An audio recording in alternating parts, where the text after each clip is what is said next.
Welcome to my vlog.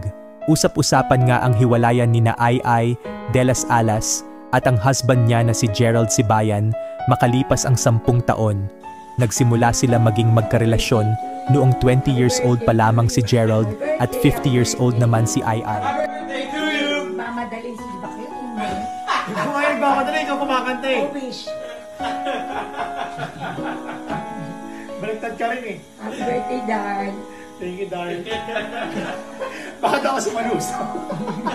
Ako malusap.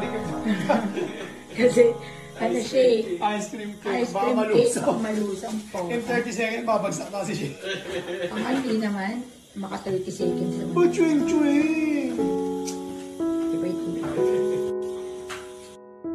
Nagpakasal ang dalawa noong December 2017 sa isang church wedding. Madami ang pumuna sa kanilang relasyon dahil nga sa sobrang bata ni Gerald na para ng anak ni Ai.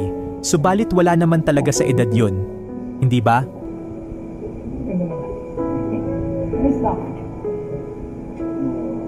Ikaw na may asawang ganyan. Pag-iingit. Titiyit.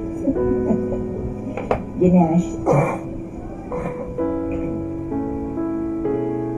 Noong 2021, lumipad silang mag-asawa sa US para simulan ang pangarap ni Gerald na maging isang piloto someday.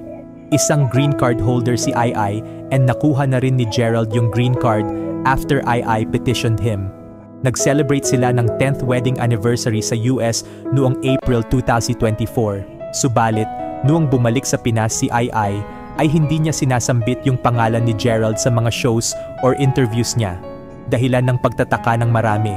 At doon na nga sa interview with Boy Abunda, inamin ni Ai na hiwalay na nga sila ni Gerald. Kayo ba ng iyong asawa na si Gerald Sibayan ay hiwalay na? Oo, hindi. Oo, hiwalay na kami. Sa isang picture na pinost ni Ai sa kanyang Instagram na isang screenshot ng messages nilang dalawa na ang sabi ni Ai na wag siya iwan hanggat nabubuhay siya. Kaya siguro napakasakit ito kay Ai ang nangyari sa kanya. Iba't ibang reaksyon naman ang mga netizens sa hiwalayan ng dalawa. May nagsasabi na ginagamit lang daw ni Gerald si Ai.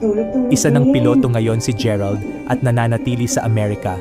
Meron din namang nagsasabi na nagamit din naman ni Ai ang kabataan ni Gerald. Ano sa tingin nyo mga ka-Helshbiz? Patas lang ba ang dalawa sa laro ng pagmamahalan? Mga ka-Helshbiz, ano ang masasabi nyo sa hiwalayan nila Ai? Mag-comment para malaman natin kung ano ang iyong opinyon.